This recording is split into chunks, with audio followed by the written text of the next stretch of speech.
Senhor Deus de bondade, Pai misericordioso, agradecemos ao Senhor Deus por sua bondade e misericórdia. Ajude-nos, ó Senhor, neste momento, venha habitar no nosso coração, nos dando a expressão correta e sábia para transmitir ao teu povo. Em teu nome santo oramos. Amém. Continuaremos a falar da condição da organização da Igreja Adventista. Aqui iremos continuar falando de nossa condição da igreja. E com a rejeição da mensagem de 1888, com a rejeição da verdade e com a entrada do ômega da apostasia na década de 50,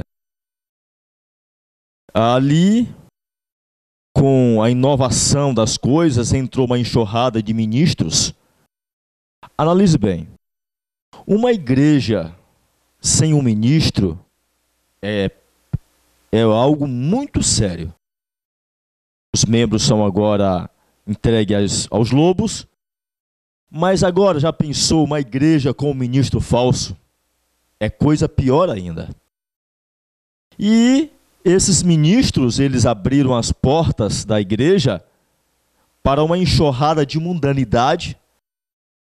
Por exemplo, no ano de 1994, não era permitido a uma jovem usar calça nas escolas. Não era permitido. Mas, de lá para cá, as regras foram abaixadas, as normas. Então, as jovens começaram a usar calça nas nossas escolas. Mas de acordo com o livro Deuteronômio, de acordo com a palavra de Deus, os princípios, mulher não deve usar roupa de homem, e nem o homem usar roupa de mulher. A Bíblia diz que quem fizer tal coisa é abominação ao Senhor Deus. Hoje em dia, as regras foram abaixadas. Hoje nós já encontramos até mesmo as mulheres de pastores nos púlpitos das igrejas de calça, pregando dentro da igreja, andando dentro da igreja de calça. Não é mais pecado mulher usar calça. Shorts e blusas vadas. E sem se falar hoje das modas que surgiu no mundo, das mulheres apertar os seios e vestir uma blusa cavada até embaixo, no abdômen, mostrando os seios. E o que é que acontece? Isso tem levado muitos dos nossos irmãos ao adultério. Hoje em dia, dentro da igreja, no próprio culto do sábado, nós olhamos para um lado e olhamos os seios da irmã, completamente do lado de fora. Agora pense, como é que um ser humano vai conseguir se concentrar, ler a Bíblia, olhando os seios nus diante dos seus olhos? Dentro do culto nós chegamos, olhamos as mulheres com a sainha curta, mostrando até mesmo as peças íntimas. Isso lá do púlpito, que ela começa a esticar a saia, começa a esticar. Como a saia não é de elástico, a saia não consegue esticar.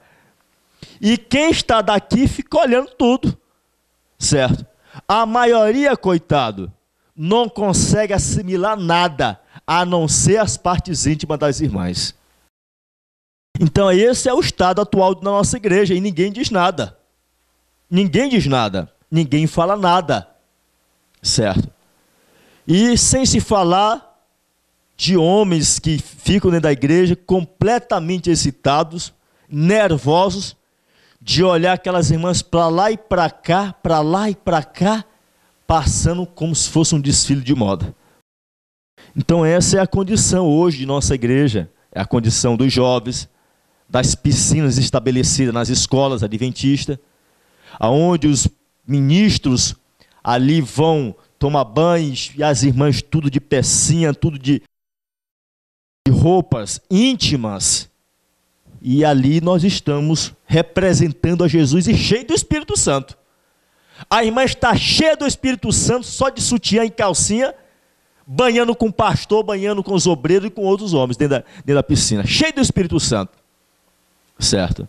É arriscado até ela falar em língua dentro de uma piscina dessa. Com certeza, é arriscado até falar em língua. Certo? A língua do capeta. Então, os sindicatos que entrou dentro da nossa igreja, as políticas, políticos, cheio de políticos, pastores trazendo os políticos, porque o político vai dar uma carrada de areia para construir a igreja, porque o político vai dar uma carrada de tijolo, aí o pastor bota o político lá no púlpito da igreja. E ali eles vão pregar e falar de política. Na saída ele diz, olha irmão, não esqueça de votar para mim, hein irmão? Agora imagine, a Bíblia diz que os ministros que se meterem em política, eles devem ser excluídos e suas credenciais devem ser tomadas. Está lá no livro Obreiros Evangélicos. Nós não devemos nos meter com política. A Bíblia diz, olha, dê a Deus o que é de Deus e a César o que é de César. Certo? Política para lá e religião para cá. Foi assim que a igreja cristã tornou-se a igreja católica romana.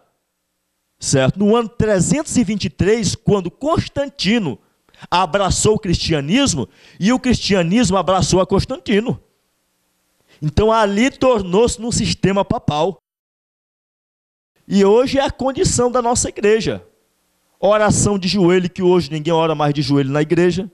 A partir do ano de 1932, desde o primeiro manual da igreja ali foi estabelecido.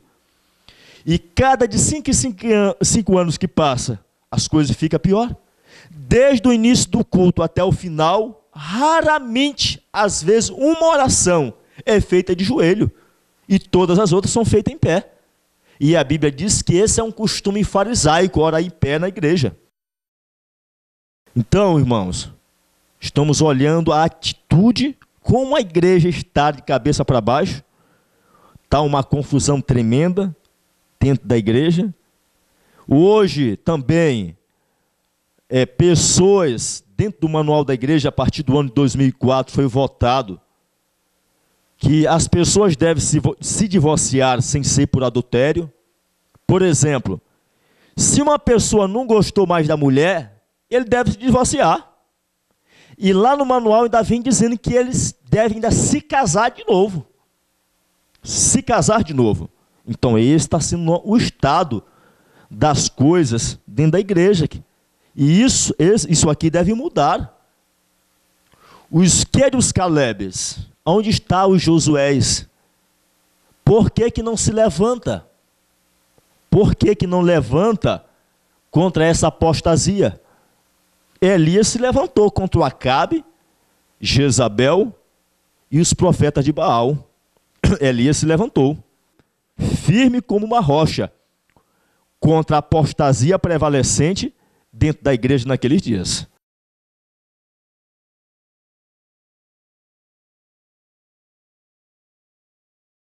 E também, hoje dentro da nossa igreja, os líderes levaram os membros a relatar aquilo que eles deram de esmola durante a semana. A Bíblia diz, olha, quando tu deres tua esmola, não toque trombeta, dê com uma mão e esconde. Por que hoje a nossa igreja, ela relata, manda que os membros relate, escreva aquilo que deram? Porque é levado para o Estado para mostrar que nós doamos, que a igreja faz doação, e aí então o Estado dá mais para a igreja. Então, quanto mais os membros fizerem relatórios daquilo que dão, mais o Estado dá para a igreja. Então, por isso que hoje são feitos esses relatórios da igreja. Hoje as irmãs da igreja parecem mais as freiras, com os cabelos tudo tosquiados, certo? Sobrancelhas raspadas, entendeu? E essa é a condição, e a Bíblia nos chama para uma reforma. O pastor Gilbert, no seu livro Ômega da Apostasia, página 29, ele diz assim, uma reforma de gigantescas proporções é a maior necessidade para esta hora. Mas ela necessita ser da espécie para a qual Deus está chamando, e não qualquer espécie de substituto. Uma reforma, a reforma nas 4 áreas: lar adventista, reforma educacional, uma reforma na área ministerial e uma reforma na área médico-missionária, que as 4 estão em apostasias. Juntando as 4, forma a igreja, a estrutura da igreja. Reforma não é uma mudança de igreja, porque não podemos sair da igreja. Não é você colocar a Igreja Adventista do Sétimo Dia movimento de reforma. Hoje existem muitas reformas com o nome de reforma, mas todas elas são deformas, porque não se pratica a verdade. Não é uma reforma simplesmente de roupa, de exterior, mas é uma reforma que vem do coração, da vida interior, dos hábitos e dos costumes. Isto é a reforma, de acordo com Mensagens Escolhidas, volume 1, página 120 em diante.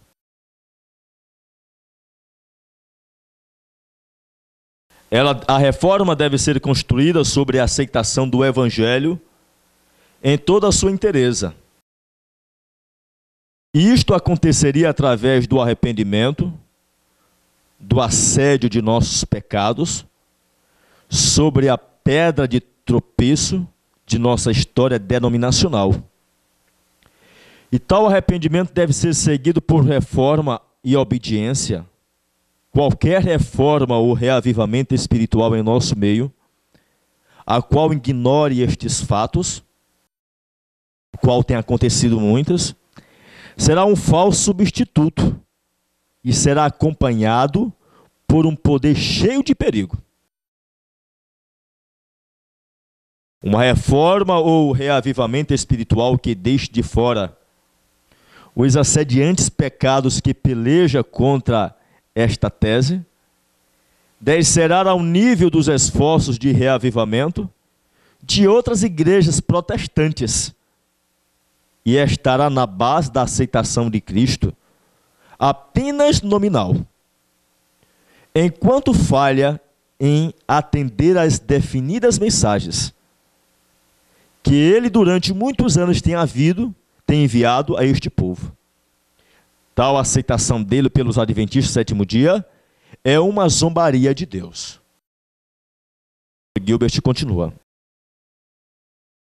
Tais esforços de reavivamento, levados avantes por obreiros e líderes entre nós, os quais têm fechado os seus olhos e ouvidos durante esses muitos anos aos justos apelos do Espírito de profecia, e ignoram o lugar que Deus tem apontado para uma reforma saudável e um reavivamento espiritual que Deus tem designado, apresentarão uma camuflagem de aceitação de Cristo, sem destacar os definidos pecados que o Cristo real apontaria para a igreja de Laodiceia. Diz ele mais: vamos fazer reformas baseadas na fé de uma fé entregue aos santos. Testemunhos para a Igreja, volume 6, página 267. Faço esforços regulares e organizados para erguer os membros da igreja acima da atmosfera morta em que se tem colocado por anos. Envie para as igrejas obreiros que vivam os princípios da reforma de saúde. Sejam enviadas pessoas que sintam a necessidade de uma negação do apetite egoísta. Do contrário, esses obreiros serão um laço para a igreja. Se esses obreiros que querem levar uma mensagem de reavivamento e de reforma para as igrejas, se eles não são reformadores, se eles não vivem uma completa abstinência do apetite, do morrer para o eu, eles são um laço para a igreja, diz a palavra. São esses obreiros que estão levando a igreja a uma apostasia cada vez mais profunda. Hoje em dia nós temos uma quadrilha de pastores novos que vêm para as igrejas. Hoje em dia os membros da igreja parecem mais com japonês. Batendo reverência. Pastor, pastor. Quando chega, vem um pastor de fora, parece que veio o Papa. O Papa chegou no Brasil. Todo mundo abaixa a cabeça e bate reverência. Continência aquele pastor. Como se ele fosse um Deus. Cheio de apostasia e cheio de heresias.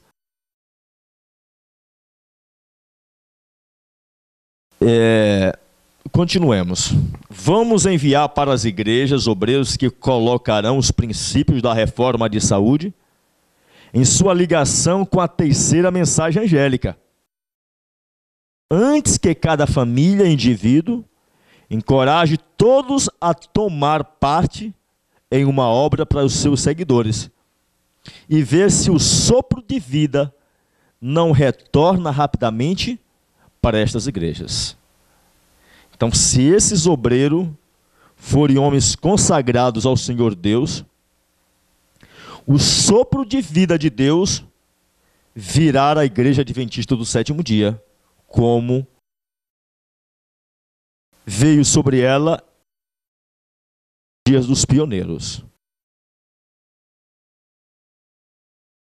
A menos que se arrependa e converta a igreja que agora está a levedar-se com sua apostasia, comerá do fruto de seus próprios atos, até que se aborreça a si mesma.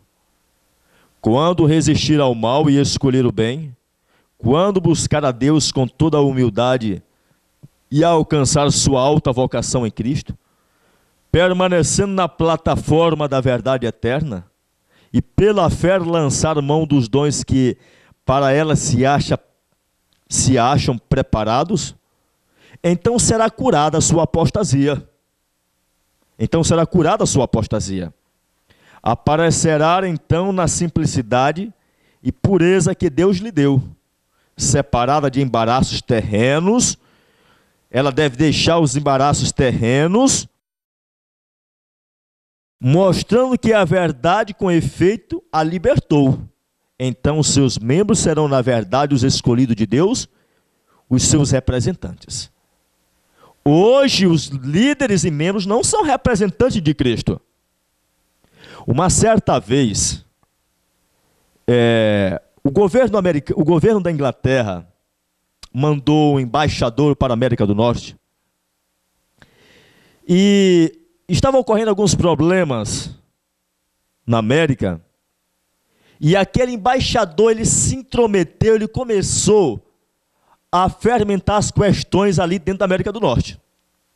O governo da Inglaterra rapidamente tirou este homem de lá e enviou um outro.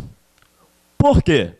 O embaixador de um país, ele está ali para cuidar das questões do seu país, não para se meter nas questões do país, daquele outro país. A Bíblia diz que nós somos embaixadores do céu. Se nós somos embaixadores do céu, nós estamos aqui nesta terra para representar Jesus e para falar das coisas do céu, e a falar a linguagem do céu. Nós não devemos falar a linguagem deste mundo, porque nós não somos desse mundo. Não devemos tratar das questões deste mundo, porque nós não somos desse mundo. A Bíblia diz que o príncipe desse mundo é o diabo. Certo? Então nós estamos aqui para cuidar das coisas de Deus, para pregar o Evangelho, levar a verdade de salvação a outras pessoas. E assim fazendo, Cristo voltará e nós estaremos logo na pátria celestial.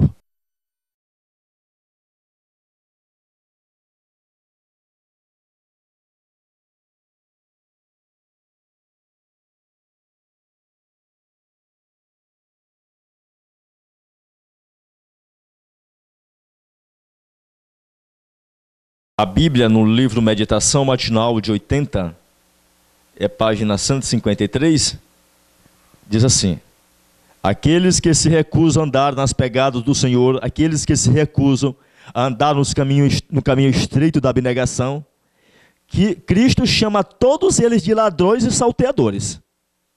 Adota o nome de cristão, o qual não lhes pertence, porque não representam em sua vida a vida de Cristo. Reivindicam os privilégios que pertencem aos filhos de Deus, embora não sejam dele, jamais verão o céu. Agora pergunto, esta reforma deve iniciar aonde? No livro Lar Adventista, Testemunhos para a Igreja, volume 6, página 118, diz assim: o grande movimento de reforma deve começar com a apresentação dos princípios da lei de Deus aos pais, mães e filhos. A religião no lar é nossa grande esperança e ilumina a perspectiva da conversão de toda a família à verdade de Deus. O movimento de reforma, a reforma deve iniciar com os princípios da verdade, sendo apresentado às famílias. Às famílias. O evangelho, o movimento de reforma deve iniciar com os princípios da verdade, sendo apresentado às famílias. Quem é que deve, quem é incumbido, quem recebe salários para levar essa mensagem de reforma às famílias? Não são os pastores, não são os obreiros? E estão eles fazendo esta obra? E estão os pastores visitando as famílias? Olha o que nos diz a palavra do Senhor no livro Obreiros Evangélico, página 186.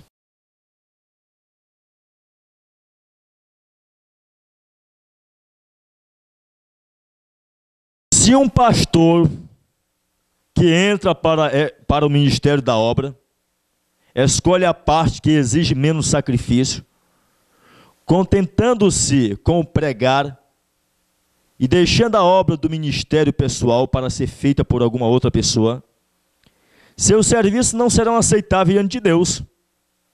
Ou seja, o trabalho que é para os ministros fazer, eles colocam na mão dos anciãos. Olhamos hoje os pastores com carros luxuosos. Mas será que Jesus Cristo nascesse hoje, num mundo desse miserável, onde milhões de pessoas estão passando fome, passando miséria? Será que Jesus Cristo andava numa Hilux? Será que ele compraria com o dízimo do povo uma Hilux? Olha aquele deputado que tem um castelo com o povo morrendo de fome no mundo. Assim estão os pastores. Estão nas suas casas confortáveis, no ar-condicionado, carros luxuosos, Hilux, seus filhos nas melhores escolas, através dos dízimos dos pobres membros. E esses pastores, com toda essa mordomia, eles visitam os membros da igreja? Eles vão fazer? Eu me lembro que uma vez um membro, ele veio do interior, e aqui ele foi assaltado. E foi levado à missão maranhense, levamos à missão maranhense. Quando ele chegou lá, pastor, contou a história, pastor, estou passando fome, preciso de dinheiro. O pastor olhou para ele e disse assim: meu filho, a única coisa que eu posso te dar é um pão, pega. A única coisa que pode dar para o cidadão. Então, esse está sendo o estado. Eu tenho viajado por esse Brasil afora e tenho entrado em cidades, em interiores, e tenho chegado em algumas localidades que o pastor teve um ano que andou ali, um ano. Só foi na igreja porque era o período de organizar a igreja. E ele foi lá para ver os novos líderes da igreja. E teve lugares que os membros disseram: olha, nem aqui ele veio para organizar a igreja. Ele mandou uma carta para a gente dizer quem eram os membros. Agora falte com dízimo. Pegue essa igreja os dízimos e não mande durante o mês, 2 meses para a organização. como eles vêm com uma semana de oração só sobre mordomia, mostrando que os membros são ladrão, que o dízimo é do Senhor. Falte com dízimo. Falte com dízimo. Aí você mexeu na fraqueza do homem. Então, os meus livros estão aqui todos rasgados. Mas não é de outra coisa não. É só de estar em costa de jegue, andando nos interiores, em gavetão de ônibus, em gavetão de trem, visitando as famílias, visitando as igrejas abandonadas, levando a mensagem de reforma e de reavivamento nas famílias adventistas e no povo do mundo. E a reforma deve começar com a apresentação das verdades nas famílias. Nas famílias. Uma certa vez, na cidade de São José de Ribamar, no Maranhão, o pastor chegou para os membros e disseram, olha, e disse, essa rua aqui tem umas pedras nas ruas, está impedindo de passar com o carro. Se vocês não tirarem essas pedras, não posso mais vir aqui na igreja. Porque eu não vou precipitar o meu carro entrando numa rua dessa. Ou seja, ele não podia, se a rua estava impossibilitada de entrar carro, por que ele não deixou o carro, colocou sua pasta de lado e foi para a igreja? Porque ele não pode sujar o sapato luxuoso e brilhante. Ele não pode suar os finos ternos, que é comprado a custo da lã e da gordura das ovelhas. Não pode suar a camisa, esses homens. São um bando de homens que não sabe fazer nada, a não ser andar com o nome de pastor, dizendo que é pastor. Despeça esse homem do ministério, ele vai passar fome, porque não sabe fazer nada. Não sabe nem mesmo vender uma coisa, algum objeto na rua. Não sabe fazer nada. Diz mais. Onde há falta de religião no lar, de nada vale a profissão de fé. Lar Adventista, página 319. Onde há falta de religião no lar, de nada adianta a profissão de fé. Se nós não temos a religião no nosso lar, se nossos filhos não têm religião, a verdadeira religião, Cristo Jesus, se nós não somos cristãos em casa, de nada vale a nossa profissão de fé.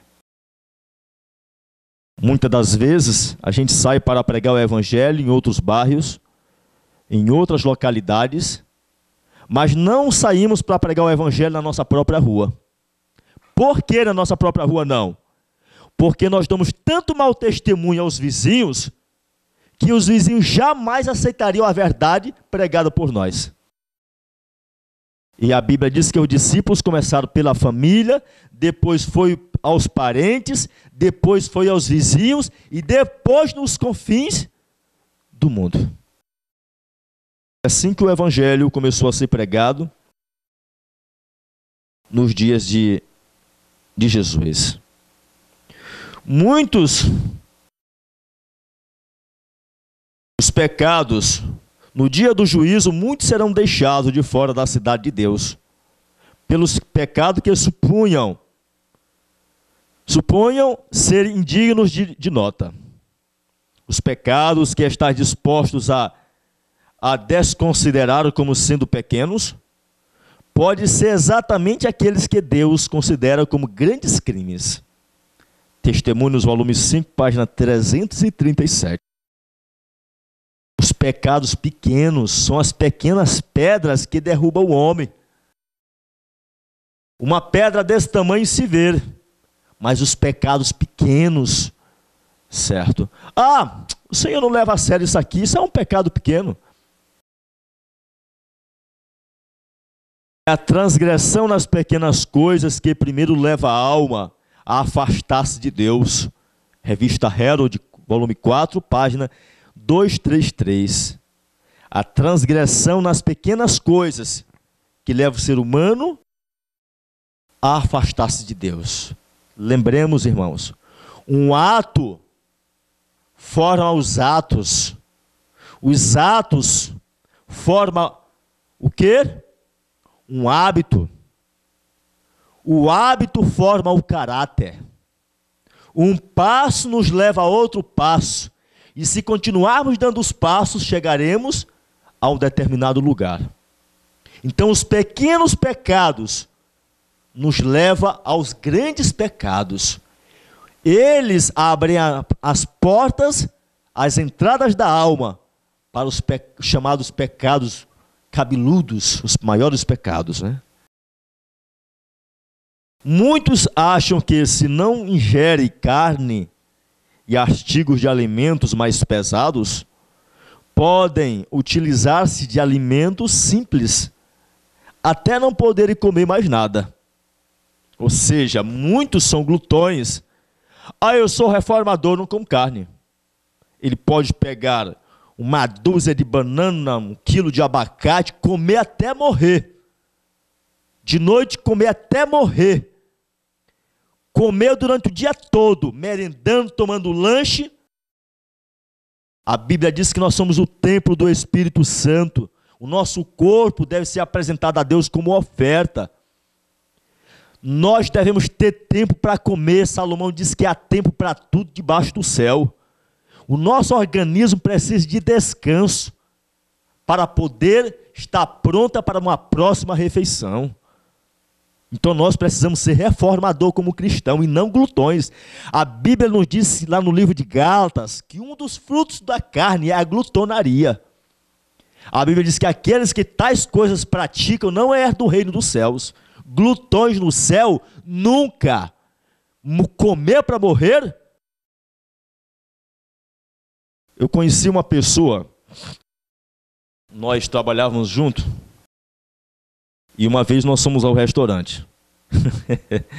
Quando chegamos lá, ele pegou o meu resto de comida, pegou o resto da farinha, estava na farinheira, saiu pegando de todo mundo ali e colocando no prato dele. Comeu até que estava ansioso. Nós, como crentes, devemos repreender tal atitude. Então, estamos sendo cúmplices do pecado alheio. Muitos professos reformadores de saúde não são mais do que glutões. O comer em excesso, mesmo alimentos mais simples, anuvia os nervos sensíveis do cérebro e enfraquece a sua vitalidade. O comer em excesso tem um efeito pior sobre o organismo do que trabalhar em excesso. As energias da alma são mais efetivamente diminuídas pela intemperança no comer do que por intemperança no trabalho. Testemunhos, volume 2, página 412. Testemunhos, volume 2, página 67, está escrito assim: glutões no céu? Não, não. Tais pessoas jamais entrarão pelos portais de pérola da cidade dourada de Deus. Jamais serão exaltadas a mão direita de Jesus, o precioso Salvador, o homem sofredor do Calvário, cuja vida foi de constante abnegação e sacrifício. Há um lugar indicado para tais pessoas, entre os indignos, aqueles que não têm parte na vida melhor, a herança imortal. Glutões no céu, de maneira nenhuma. Nós precisamos ser temperantes. A Bíblia diz que um dos frutos do Espírito Santo é temperança, é domínio próprio. Domínio próprio, clamemos a Deus pelos frutos do Espírito Santo. Deus nos dê graça, irmãos, para vencermos toda a glutonaria de nossas vidas. Cristo convida a todos a irem a Ele, mas quando vão, deve abandonar seus pecados, todos os seus vícios e leviandades, todo o seu orgulho e mundanismo deve ser postos ao pé da cruz. Ele requer isto porque os ama e deseja salvá-los, não em seus pecados, mas de seus pecados. Aquele que aceita a verdade anseia por transformação, e a luz vem a ele na forma de brilhantes raios. Meditação matinal olhando para o alto, página 163. Então, a Bíblia nos chama para realizarmos uma reforma, uma completa reforma. Todos os maus hábitos devem ser deixados por nós. Por exemplo, existem muitos maus hábitos que irão nos tirar do céu, que poderá nos tirar do céu. Por exemplo, engolir o alimento e não mastigar os alimentos. A digestão do alimento, o processo é feito no estômago. O estômago não tem dentes. A comida deve ser mastigada na boca. Outro mau hábito, tomar Coca-Cola, tomar refrigerantes, comer açúcar branco, são mau hábitos que irão nos tirar do céu. Comer apressadamente, praticar esportes, assistir às chamadas novelas. Vamos no dicionário para ver a palavra novela. Novela quer dizer mentira. São João capítulo 8, versículo 44 diz o quê? Que o diabo é o pai de quem? Da mentira.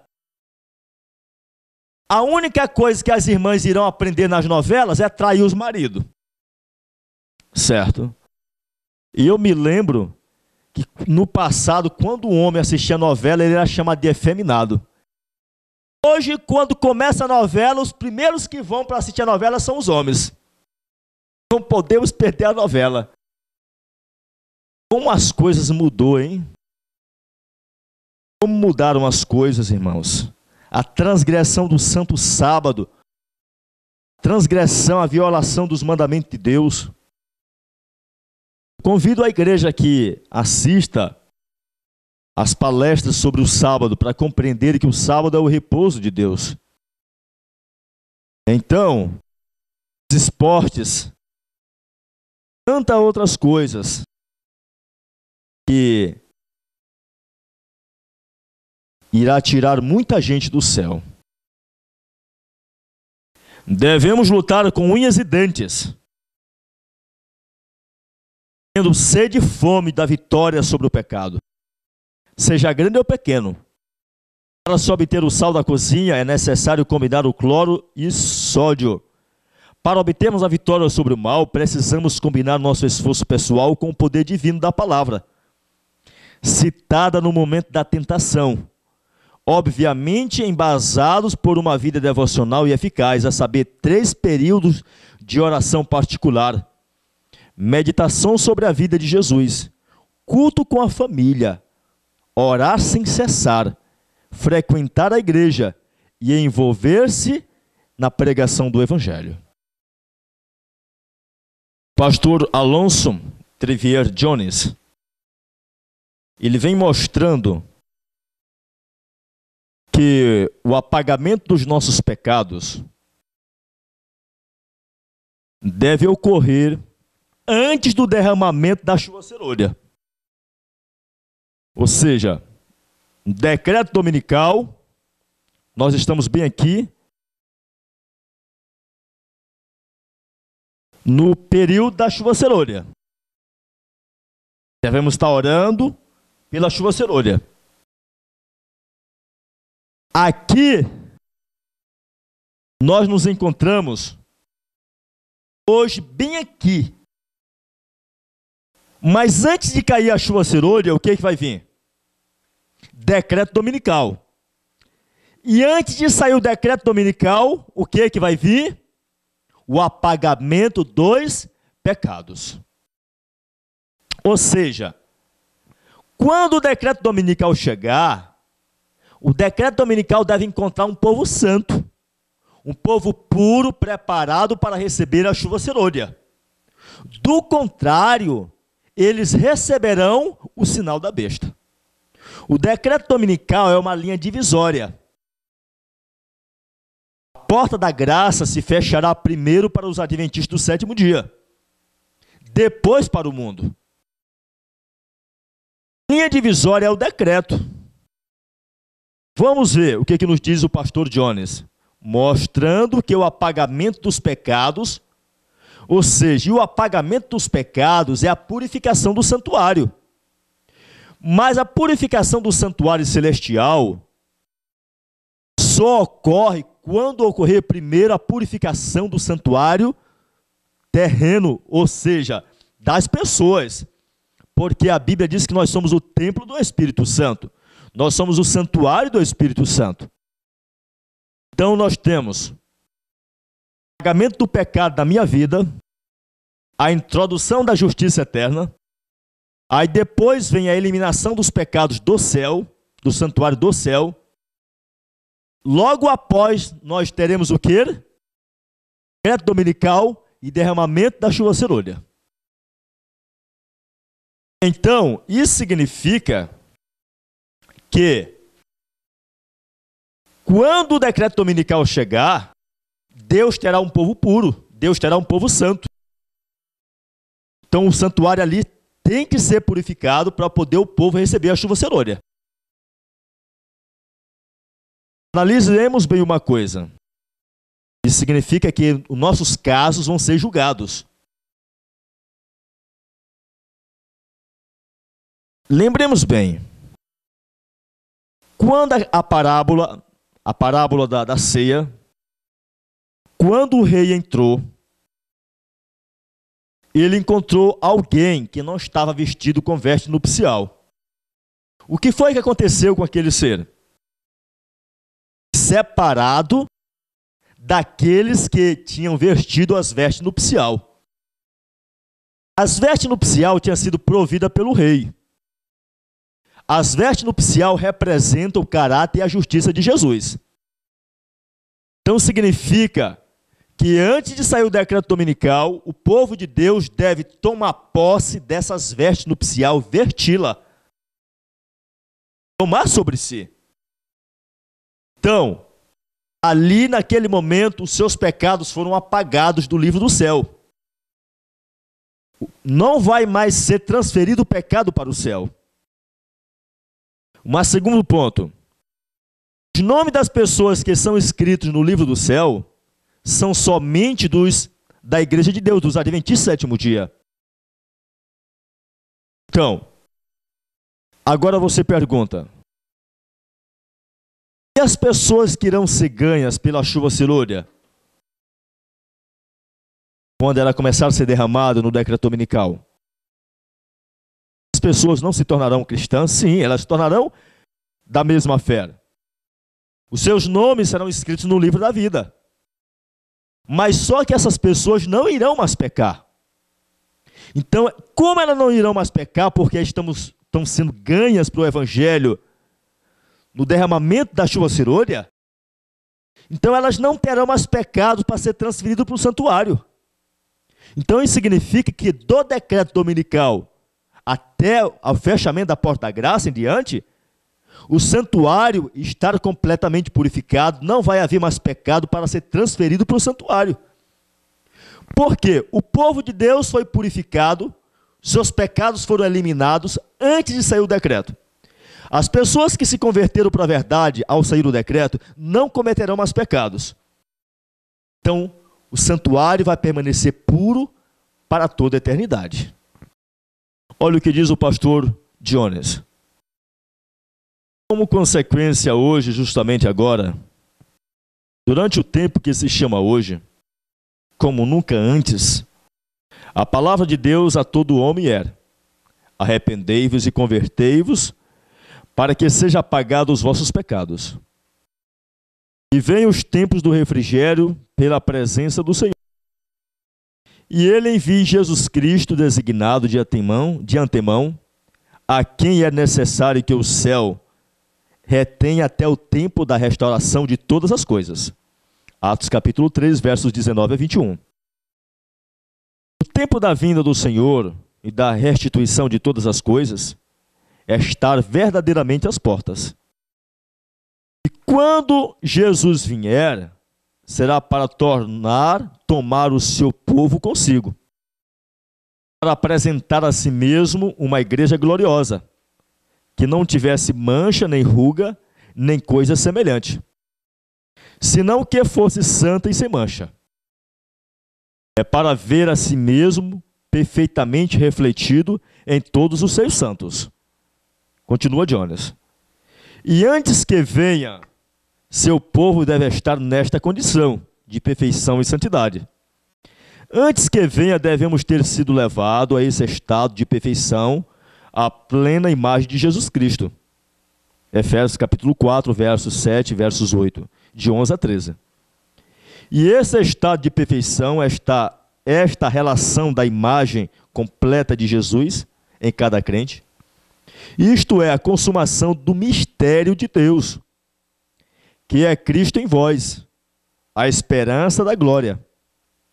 Esta consumação acha seu cumprimento na purificação do santuário, que significa a realização plena do mistério de Deus, a terminação final da transgressão, a terminação completa de pecado, por um fim completo aos pecados, fazer reconciliação pela iniquidade, trazer a justiça eterna, selar a visão e a profecia e ungir os santos dos santos.